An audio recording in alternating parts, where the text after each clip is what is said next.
Hello students and welcome back to my YouTube channel Vidyam. मैं हूं Anshita Jindal, a graduate from your dream commerce college SRCC, यानी कि Shri Ram college of commerce new Delhi.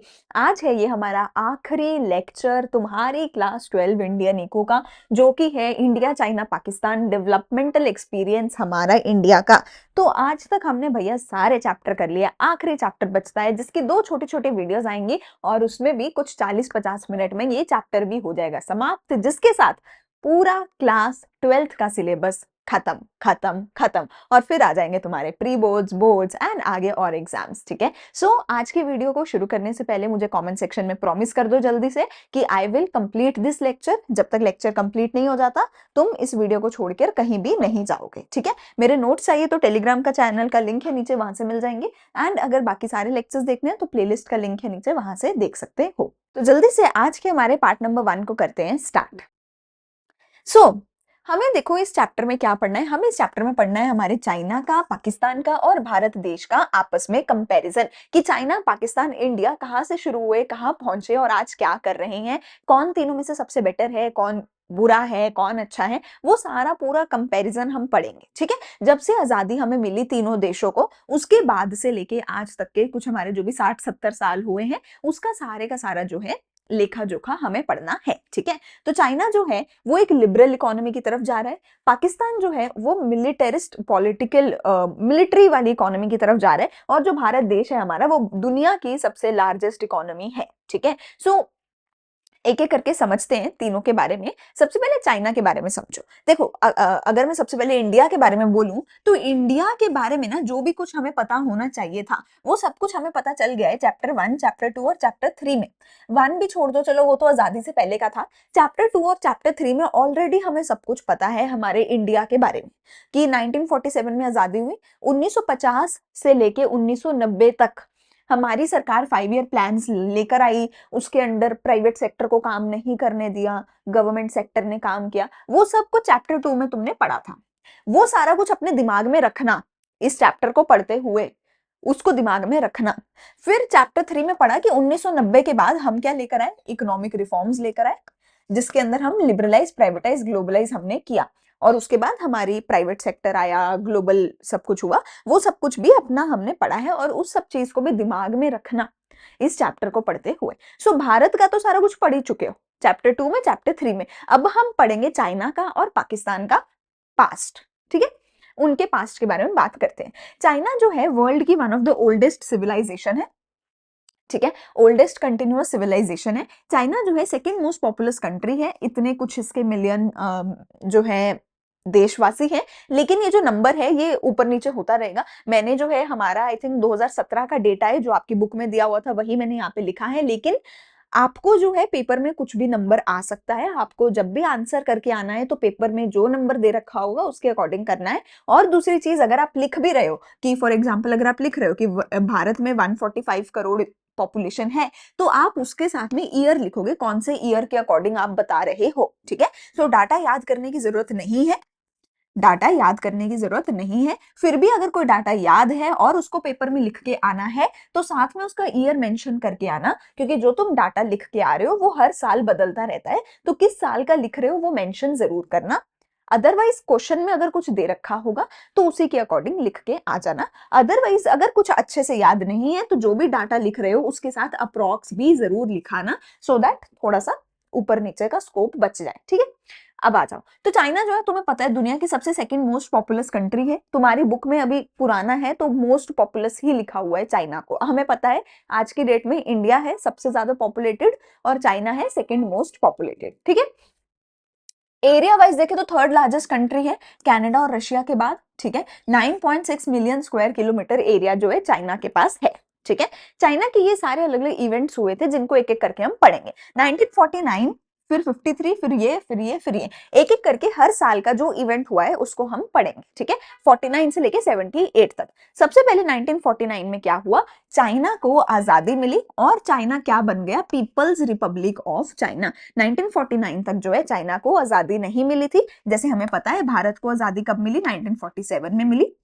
Pakistan में तभी अलग हुआ, तो पाकिस्तान को भी आजादी 1947 में मिली। चाइना को आजादी कब मिली? हमसे भी 2 साल बाद 1949 में चाइना को आजादी मिली और चाइना क्या बन गया? पीपल्स रिपब्लिक ऑफ चाइना बन गया। लेकिन इसके अंदर वन पार्टी रूल चलता है। चाइना के अंदर वन पार्टी रूल चलता है। टेक्निकली बोला जाए तो ऑन पेपर नहीं है, लेकिन टेक्निकली बोला जाए तो चाइना में एक तरीके से डिक्टेटरशिप ही चलती है। डिक्टेटरशिप तुम सबने पढ़ा होगा, जर्मनी में थी, है ना, जैसे नाजीज की, वो तुम सबने बचपन में पढ़ा होगा। सिमिलर काइंड ऑफ से ही एक काइंड ऑफ डिक्टेटरशिप ही चलती है चाइना में भी। वहां पर ऐसे नहीं होता कि बीजेपी और कांग्रेस आपस में लड़ेंगे, वहां पर ये सब नहीं होता। वहां पर सिर्फ एक ही पार्टी है, उसी पार्टी का मतलब एक ही फैमिली है, उसी फैमिली के आगे आगे आगे आगे चलते आ रहे जो रूल कर रहे हैं चाइना पे। ठीक है, ठीक है जी। तो all the critical sectors of the economy, enterprise, land owned and operated by the individuals were brought under the government control. तो जब चाइना को आजादी मिली तो जो भी कुछ चाइना में था सभी चीजों को सरकार के कंट्रोल के अंदर ले लिया गया। सभी चीजों को सरकार के कंट्रोल के अंदर ले लिया गया। कोई भी प्राइवेट लैंड था, कोई भी एंटरप्राइज थी, हर चीज को सरकार ने अपने कंट्रोल के अंदर ले लिया। माओ जेडोंग उस टाइम पर थे चाइना के रूलर। ठीक है, फिर चाइना ने करी अपनी इकोनॉमिक प्लानिंग। कब करी? 1953 से लेकर 1958 के बीच में। इसके अंदर चाइना का जो मेन गोल था वो क्या था कि हम चाइना की डिपेंडेंस खत्म करें एग्रीकल्चर के ऊपर। जैसे भारत देश आज भी अगर कोई एक चीज है जो बहुत ज्यादा है भारत में तो वो है agriculture. Just like that China में भी अगर कोई एक ऐसा सेक्टर था जो बहुत ज्यादा उस टाइम पे जिसमें लोग काम करते थे तो वो था एग्रीकल्चर। ज्यादातर चाइनीज लोग भी एग्रीकल्चर करते थे। और हम सबको पता है एग्रीकल्चर में सैलरी ज्यादा नहीं होती, इनकम ज्यादा नहीं होती एग्रीकल्चर में। तो हम सबको पता है कि इंडिया में भी ये दिक्कत है कि एग्रीकल्चर की वजह से आज भी काफी लोग गरीब हैं, और वहां पर भी यही दिक्कत थी। तो उन्होंने 1950 में ही समझ लिया कि कुछ भी करके अपने देश को एग्रीकल्चर से बाहर निकालेंगे तभी देश का विकास हो पाएगा। तो उन्होंने क्या किया? उन्होंने लेकर आया ग्रेट लीप फॉरवर्ड, जो कि कौन लाया था? ये भैया हमारे लेकर आए थे, माओ जेडोंग जो है लेकर के आए थे।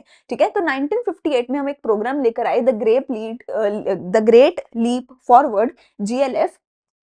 माओ जेडोंग लेकर आए थे अपने सेकेंड 5 ईयर प्लान के अंडर। 5 ईयर प्लान आप सबको पता है इंडिया ने भी 1950 से शुरू करे थे 5 ईयर प्लान। चाइना ने भी अराउंड द सेम टाइम 1951-52 से चाइना ने भी 5 ईयर प्लान जो है अपने शुरू कर दिए थे। ठीक है, फिर अभी सेकेंड 5 ईयर प्लान के अंडर 1958 में लेकर आए great leap forward. Great leap forward में एक चीज जो मुझे काफी अच्छी लगती है वो इन्होंने क्या करा, इन्होंने बोला भैया कोई भी खाली लैंड पड़ा है ना, कोई भी अगर खाली लैंड पड़ा है ना, अगर सरकार की ओनरशिप भी है उस लैंड की, तो वो लैंड सरकार की ओनरशिप तो रहेगी, पर वो लैंड सरकार फ्री में दे रही है सबको कि तुम इस लैंड पे मिलकर सारी जनता खेती बाड़ी कर सकते हो, हम तुमसे कोई रेंट उसके लिए नहीं वसूलेंगे। तो चाइना के इन्होंने क्या बोला ग्रेट लीप फॉरवर्ड के अंदर कि अगर तुम्हें एग्रीकल्चर करना है तो तुम छोटे छोटे लैंड्स पे मत करो, अपना छोटे छोटे लैंड्स पे मत करो, कॉमन बड़े लैंड पे सब लोग मिलके अपना एक ग्रुप बनाओ और ग्रुप में मिलके सब लोग साथ में एग्रीकल्चर करो। कॉमन लैंड पर भी सरकार भी अपना लैंड दे देगी, उसके बदले में कोई रेंट तुमसे नहीं वसूलेगी। दूसरी चीज सरकार ने क्या बोला कि एग्रीकल्चर तो चलो ग्रुप में कर रहे हो, सरकार ने क्या बोला अगर तुम्हें एग्रीकल्चर नहीं करना, तुम्हारे पास अगर घर है, घर के पीछे कोई बैकयार्ड होगा, घर के पीछे कोई बैकयार्ड होगा, उस बैकयार्ड में तुम क्या लगाओ, छोटी छोटी इंडस्ट्रीज लगा लो। कोई भी छोटा मोटा काम कर सकते हो,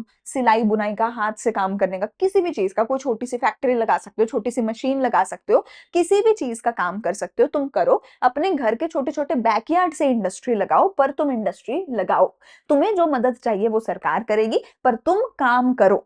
मतलब देखो सरकार ने कितनी अच्छी चीज बोली है, ये नहीं बोला है कि हम तुम्हें फ्री में 10,000 रुपए दे रहे हैं, नहीं, सरकार ने बोला है तुम काम करो, काम करने के लिए सपोर्ट हम करेंगे, काम तुम्हें करना पड़ेगा। विच इज वाई चाइना आज के डेट में जो है काफी ज्यादा बेटर हो गया है। यही सारी पॉलिसीज की वजह से होता है। 1950 में हमने कोई ऐसी पॉलिसी ली होगी इंडिया ने जिसकी वजह से आज हमारे साथ कुछ उसका बुरा इंपैक्ट है। चाइना ने 1950 में ये पॉलिसी ले ली, ठीक है ना, तो उनका उसकी वजह से आज तुम सबको पता है कि चाइना की इंडस्ट्रीज कितनी अच्छी हैं, कि पूरी दुनिया भर में चाइनीज सामान बिकता है। ठीक है, सो ग्रेट लीप फॉरवर्ड के अंदर इन्होंने क्या बोला कि हम अपनी इकोनॉमी को मॉडर्न इकोनॉमी बनाएंगे, इंडस्ट्रियलाइजेशन बढ़ाएंगे, मॉडर्न चाइना बनाएंगे, ठीक है। तो इन्होंने क्या किया, बड़े बड़े इंफ्रास्ट्रक्चर प्रोजेक्ट्स लगाए सरकार ने, ठीक है। आयरन और स्टील का प्रोडक्शन किया, लोगों को बोला कि अपने बैकयार्ड्स में घर में छोटी छोटी भी इंडस्ट्रीज लगाओ, पर तुम लगाओ, तुम्हें जो भी सपोर्ट चाहिए वो सरकार करेगी, पर तुम बैकयार्ड तक में इंडस्ट्रीज लगाओ, ठीक है। सरकार ने खुद अपने बड़े बड़े इंफ्रास्ट्रक्चर प्रोजेक्ट्स बनाए, ठीक है। और जितनी भी लोगों को एग्रीकल्चर करना था उन सबको बोला कॉमन लैंड पर मिलकर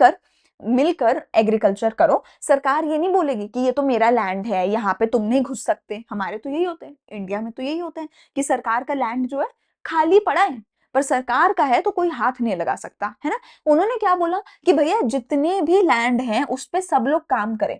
सारे फार्मिंग पॉपुलेशन को लैंड दे दिया गया और बोला तुम सब मिलके काम करो, मिलके ग्रुप बनाओ। ग्रुप को क्या बोला गया, कम्यून बोला गया। कितने कम्यून्स बने, 26,000 कम्यून बने। 26,000 ग्रुप बनाए गए लोगों के द्वारा, जिसमें ऑलमोस्ट सारी फार्म पॉपुलेशन इकट्ठी हुई और सबने मिलके बड़े बड़े लैंड्स पर एग्रीकल्चर करा, ठीक है। जिसकी वजह से अगेन एग्रीकल्चर भी अच्छा हो गया और बैकयार्ड वगैरह में छोटे छोटे भी इंडस्ट्रीज लगाई, तो उसकी वजह से इंडस्ट्रियलाइजेशन भी बढ़ गया। लेकिन ग्रेट लीप फॉरवर्ड जो है बहुत ज्यादा अच्छा नहीं रहा। क्यों नहीं रहा, बिकॉज इसके बाद जो है काफी सारी नेगेटिव चीजें हुई। क्या हुई, सबसे पहली चीज हुई कि तुमने लोगों को बोला एग्रीकल्चर से तुम शिफ्ट होकर इंडस्ट्रीज खोलो, छोटी छोटी अपने अपने बैकयार्ड में इंडस्ट्रीज खोलो। जिस वजह से उस टाइम पे बहुत ज्यादा भूखमरी हो गई थी चाइना में, ठीक है। ड्रॉट आ गया था जिसकी वजह से डिजास्टर हुआ था और 3 करोड़ लोग, 30 मिलियन लोग मारे गए थे, ठीक है, भूखमरी की वजह से उस टाइम पे चाइना में। तो ग्रेट लीप फॉरवर्ड जो है ये एक अच्छी सक्सेसफुल चीज तो नहीं रही थी उस टाइम पे, क्योंकि उसकी वजह से बहुत सारे लोग मारे गए थे भूखमरी की वजह से। दूसरी चीज, उस टाइम पे चाइना की थोड़ी हो गई थी लड़ाई रशिया के साथ। तो रशिया ने क्या किया, अपने कुछ एक प्रोफेशनल भेज रखे थे चाइना में कि वो लोग जो हैं रशिया के पढ़े लिखे टॉप प्रोफेशनल्स चाइना में मदद करते थे, उनकी जीएलएफ की पॉलिसीज बनाते थे, उसमें मदद करते थे, इंडस्ट्रियलाइजेशन में मदद कर रहे थे रशिया के टॉप प्रोफेशनल्स। रशिया के साथ हो गई लड़ाई, तो रशिया ने क्या किया, अपने टॉप प्रोफेशनल्स को वापस बुला लिया कि चाइना अपना इंडस्ट्रियलाइजेशन खुद देख लेगा, तुम अपने रशिया में वापस आ जाओ। तो उस वजह से जो भी इंडस्ट्रियलाइजेशन का प्रोसेस देख रहे थे रशिया के टॉप लीडर्स, वो वापस चले गए और अब चाइना में कोई वो थे नहीं लोग इसको देखने के लिए। तो ये भी एक नेगेटिव साइड था।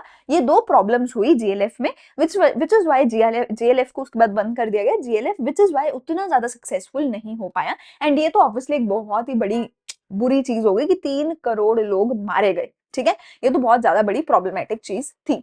फिर उसके बाद आया ग्रेट प्रोलिटरेशन कल्चरल रेवोल्यूशन 1966 से 76 के बीच में।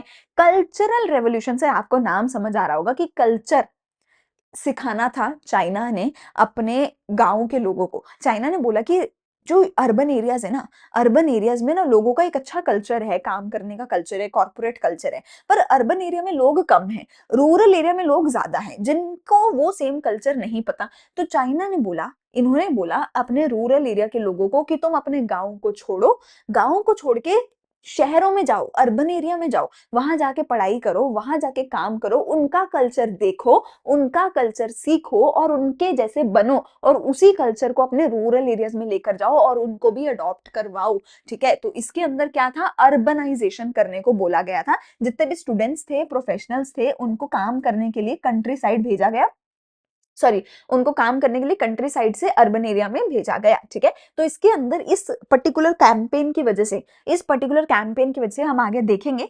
अर्बनाइजेशन का नंबर जो है चाइना का इतना ज्यादा है as compare to India, only and only because of this one particular revolution. इसके अंदर जो है लोग अपने गांवों को छोड़कर अर्बन एरिया में गए, वहां जाके काम किया, वहां जाके पढ़ाई करी, काम सीखा, उनका कल्चर को अडॉप्ट किया, ठीक है जी। अगली चीज हमारे पास आती है इकोनॉमिक रिफॉर्म्स। उसके बाद अब देखो, अब पूरी टाइमलाइन चल रही है, ठीक है। 47 में आजाद हुआ, 1947 में आजाद हुआ, फिर 5 ईयर प्लान शुरू किए। 5 ईयर प्लान में भी सेकेंड 5 ईयर प्लान में 58 में आया ग्रेट लीप फॉरवर्ड। ये ग्रेट लीप फॉरवर्ड चला होगा कुछ 5-7-10 साल। उसके बाद आया कल्चरल रेवोल्यूशन, ग्रेट प्रोलिटरेशन, ये चली 10 साल। इसके बाद आया 78 में इकोनॉमिक रिफॉर्म्स। इसके बाद इकोनॉमिक रिफॉर्म्स आए 1978 में। पूरी टाइमलाइन चल रही है, टाइमलाइन दिमाग में बनाते रखो। आजादी हुई, 5 ईयर प्लान शुरू हुए, फिर 58 में ग्रेट लीप फॉरवर्ड आया, 66 में कल्चरल रेवोल्यूशन आया, 78 में आया reforms, economic reforms. Economic reforms क्या थे? वही थे बेटा जो इकोनॉमिक रिफॉर्म्स हमने करे थे ना, एलपीजी, वही सारे रिफॉर्म्स चाइना भी लेकर आया था। लेकिन चाइना कब लाया था? चाइना लाया था 78 में। इंडिया कब लाया था? कमेंट सेक्शन में बताना मुझे, ठीक है। इंडिया कब लेकर आया था लिबरलाइज, प्राइवेटाइज, ग्लोबलाइज के रिफॉर्म्स? कमेंट सेक्शन में अभी कभी लिखकर बताओ। चाइना इन रिफॉर्म्स को लेकर आया था 78 में। लेकिन एक बहुत अच्छी चीज ये थी कि जब इंडिया रिफॉर्म लाया था ना, एक मिनट पहले पॉज करके सोचो कि क्यों लाया था इंडिया ये रिफॉर्म्स, क्या मजबूरी पड़ी थी भारत को? सोचो। भारत इसलिए लेकर आया था ये सारे रिफॉर्म्स क्योंकि इंडिया की हालत हो चुकी थी बुरी। इंडिया के पास फॉरेन रिजर्व बचे नहीं थे, तो इंडिया गया था वर्ल्ड बैंक के पास कि प्लीज मुझे लोन दे दो। वर्ल्ड बैंक ने बोला कि मैं लोन तभी दूंगा जब तुम इकोनॉमिक रिफॉर्म्स लेकर आओगे। ये कहानी थी इंडिया की, ये कहानी चाइना की नहीं थी।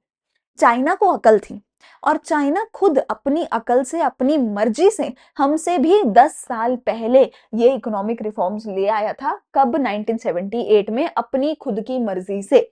चाइना यहां तक तो हमसे पीछे ही चल रहा था, या हमारे बराबर चल रहा होगा। यहां से 78 के बाद से चाइना जो है हमसे काफी आगे निकल गया। हम इकोनॉमिक रिफॉर्म्स लाए थे 1991 में, और वो भी जब मजबूरी पड़ गई थी तब लेकर आए थे। चाइना इकोनॉमिक रिफॉर्म्स ले आया 1978 में, हमसे भी 10-12 साल पहले, और वो भी अपनी मर्जी से लेकर आया। इन इकोनॉमिक रिफॉर्म्स को 2 फेजेस में रोल आउट करा गया। पहले फेज में उन्होंने बोला कि हम रिफॉर्म करेंगे सिर्फ और सिर्फ फॉरेन ट्रेड में, इन्वेस्टमेंट में और एग्रीकल्चर में, और उसको इंप्रूव करेंगे। दूसरे फेज में वो जो रिफॉर्म लेकर आए, वो लेकर किस में आए? Commune lands were divided into small plots which were allocated only for use and not as ownership to the individual household. They were allowed to keep the income from the land after paying set taxes. ठीक है। ये भी हमारे first phase में ही हुआ था, sorry not second phase में, ये भी फर्स्ट फेज में ही, वही मतलब एग्रीकल्चर का ही हिस्सा था। तो पहले फेज में हमने फॉरेन ट्रेड, इन्वेस्टमेंट और एग्रीकल्चर में रिफॉर्म्स लाया चाइना ने। और क्या रिफॉर्म लाया उन्होंने? क्या किया? जो बड़े बड़े लैंड थे, वही चीज जो मैंने आपको बताई कि चाइना ने बोला अपने देश के लोगों को कि भैया ये कॉमन लैंड है, सरकार का लैंड है, तुम इस लैंड को यूज कर लो। ओनरशिप किसकी? सरकार की। लेकिन सरकार की ओनरशिप वाले लैंड को तुम यूज कर सकते हो बिना किसी रेंट को पे करे, बिना कोई खर्चा दिए, तुम उसको यूज करो।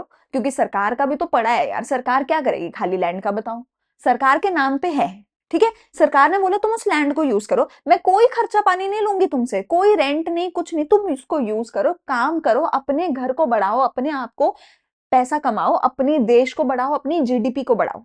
जब तुमने इस पे काम किया, पैसा कमाया, पैसे पे टैक्स तो सरकार ले ही सकती है ना, तो तुम्हारे पैसे पे जब तुम बाजार में जाके कुछ बेचोगे, उस पे टैक्स सरकार ले लेगी, बाकी सारा पैसा तुम्हारा, कोई रेंट सरकार तुमसे नहीं लेगी उस लैंड का, और फ्री में तुम लैंड यूज कर सकते हो। ये कर दिया उनकी सरकार ने, ठीक है। Which was a very very big, मतलब चांस जो चाइना की सरकार ने लिया था अपनी जनता के ऊपर, एंड ऑब्वियसली इसकी वजह से सब कुछ अच्छा ही हुआ, काफी अच्छे रिजल्ट उनको देखने को मिले, ठीक है। तो चाइना ने एग्रीकल्चर में इस तरीके से रिफॉर्म लाया। सेकेंड फेज में वो जो है रिफॉर्म लेकर आई थी अपने इंडस्ट्रियल सेक्टर में। इंडस्ट्रियल सेक्टर में क्या किया? Private sector firms and village enterprises were allowed to produce goods. अब प्राइवेट सेक्टर को भी बोल दिया तुम भी गुड्स प्रोड्यूस करो। वही जो इंडिया में प्राइवेटाइजेशन हुई थी, वही प्राइवेटाइजेशन इन्होंने कर दिया। अभी तक 1978 तक चाइना में भी सिर्फ और सिर्फ गवर्नमेंट ही बिजनेस कर सकती थी। अभी इस पॉइंट से प्राइवेट लोगों को बिजनेस करने की मंजूरी दे दी गई, ठीक है। फिर पब्लिक सेक्टर के साथ साथ उन्होंने क्या किया? Enterprise owned by the government were made to face competition. मतलब कि उन्होंने ग्लोबल लेवल पे अपनी इकोनॉमी जो है वो ओपन अप करी थी, और अगर गवर्नमेंट को अभी कोई एंटरप्राइज था उसको भी बोला कि हाँ भाई तेरे को भी अब कंपटीशन फेस करना पड़ेगा। किससे? प्राइवेट सेक्टर से और ग्लोबल प्लेयर से। तो उन्होंने अपने इंडस्ट्रियल सेक्टर को बढ़ाया सेकेंड फेज में, ठीक है। 1978 में चाइना ने इकोनॉमिक रिफॉर्म्स लाए। फर्स्ट फेज में एग्रीकल्चर में, जहां पे कम्यून लैंड को लोगों को दे दिया कि तुम काम करो, हम रेंट नहीं लेंगे। सेकेंड फेज में इंडस्ट्रियल सेक्टर में, जिसके अंदर प्राइवेटाइजेशन, ग्लोबलाइजेशन करी गई। इस पूरे रिफॉर्म के पीरियड के दौरान चाइना ने ड्यूअल प्राइसिंग पॉलिसी फॉलो करी। जैसे भारत में होता है, तुम सबको पता होना चाहिए ये चीज, इंडिया में गवर्नमेंट जो है प्राइसेस सेट नहीं करती। इंडिया में प्राइस कौन सेट करती है? डिमांड और सप्लाई के बेस पे अपने आप जो है प्राइस जहां सेट हो गया वहां होता है, गवर्नमेंट इंटरफेयर नहीं करती in most of the cases में, ठीक है। चाइना ने इस पॉइंट पर क्या किया? चाइना ने बोला नहीं, हम डिमांड सप्लाई के बेस पे नहीं करने देंगे, हम खुद प्राइस बताएंगे तुम्हें कुछ सर्टेन स्पेसिफिक चीजों का। तो चाइना की सरकार ने क्या किया, farmers and industrial units were required to buy and sell on a fix price. Farmers को, इंडस्ट्रियल यूनिट्स को, उनको बोला कि मैं तुम्हें प्राइस सेट करके बताऊंगी, उसी प्राइस पे तुम सामान की खरीद बेच कर सकते हो। लेकिन उसके अलावा बाकी सबको बोला कि तुम्हारे लिए मार्केट फ्री है, तुम डिमांड सप्लाई के बेस पे किसी भी रेट पे कुछ भी खरीद बेच सकते हो। अगेन ये थोड़ा सा कंट्रोलिंग था, लेकिन वो क्यों था, क्योंकि सरकार को लगा होगा कि भैया ये जरूरी है अभी गरीब लोगों को अपलिफ्ट करने के लिए, इसलिए उन्होंने किया होगा। बट जो कि हाँ चलो कहीं ना कहीं लोगों के लिए सही नहीं भी होता, क्योंकि फ्रीडम सबको चाहिए होती है। पर चाइना डिक्टेटरशिप काइंड ऑफ है ना, डेमोक्रेसी तो नहीं है इंडिया की तरह, तो थोड़ा सा वहां पे जो है फ्रीडम की कमी तो तुम्हें देखने को मिलेगी। ठीक है, सो ड्यूअल प्राइसिंग पॉलिसी थी। फार्मर्स एंड इंडस्ट्रियल को बोला गया कि तुम्हारा प्राइस सरकार सेट करेगी, बाकी मार्केट में फ्री डिमांड सप्लाई के बेस पे प्राइस सेट हो सकता था। अगली चीज चाइना ने बनाई special economic zone. Special economic zone तुम सबको पता है, एक ऐसा एरिया बनाया जाता है जिस एरिया के अपने स्पेशल रूल, स्पेशल लॉ होगा, उसका अलग से टैक्सिंग सिस्टम होगा, उसके अंदर सब कुछ डिफरेंट होगा। क्यों होगा? सो दैट उस पर्टिकुलर एरिया में बहुत ज्यादा फॉरेन इन्वेस्टमेंट आ सके। नॉर्मली पूरे देश में रूल्स बहुत स्ट्रिक्ट होते हैं, उन स्ट्रिक्ट रूल्स की वजह से फॉरेन इन्वेस्टमेंट देश में नहीं आ पाती बहुत बार। लेकिन स्पेशल इकोनॉमिक जोन में रूल्स बहुत लीनियंट होते हैं, तो वहां पे फॉरेन इन्वेस्टमेंट इजीली आ सकती है। तो चाइना ने स्पेशल इकोनॉमिक जोन बनाए, उन जोन में फॉरेन से लोगों ने इन्वेस्ट किया, फॉरेन के लोगों ने अपना बिजनेस खोला, उस इन्वेस्टमेंट के बेसिस पे चाइना ने जो है अपनी इंडस्ट्री को डेवलप किया, और इंडस्ट्री को डेवलप करके फिर आगे फॉरेन में ही अपने जो है प्रोडक्ट्स एक्सपोर्ट करे सारी दुनिया को।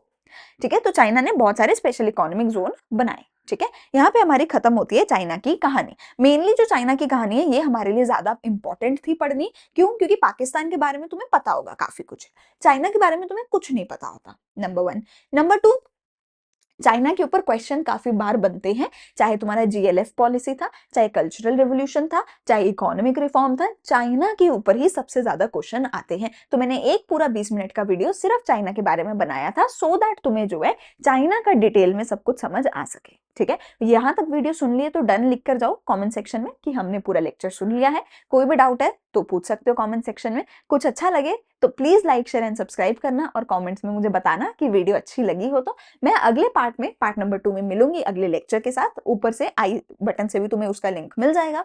तब तक के लिए अच्छे से पढ़ाई करते रहो। Thank you, bye bye.